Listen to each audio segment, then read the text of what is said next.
Good morning, everybody. This is Brad Langdon, MarineMax Stuart. This morning I want you to join me on this 250 SDX Sea Ray. You'll notice that we have a Sea Ray blue hull here, white top sides. We did do the accent panels on the collapsible tower, which make this boat look really nice.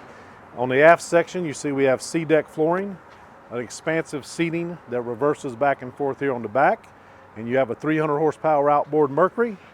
Now we're going to take a look inside the boat. Up on the 250 SDX Sea Ray, back here on the aft section, you have a reversible large seating area, faces forward and aft.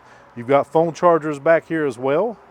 You have a remote control stereo right here and a small door that opens for your dogs or small kids not to get out. A very large bimini top on your collapsible tower.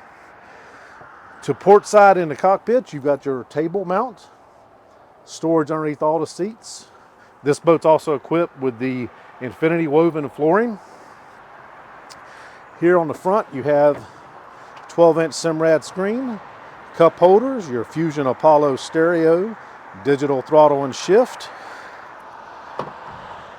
Very unique boat to have this large of a storage area with a pump out head, center line. You have a walk-through windshield to port. Looking forward, you've got more stadium seating up here with cup holders and LED lighting. You also have your anchor locker and forward boarding ladder. This is it, Sea Ray 250 SDX. Please stop by and see us. This is Brad Langdon, MarineMax Stuart. Thank you.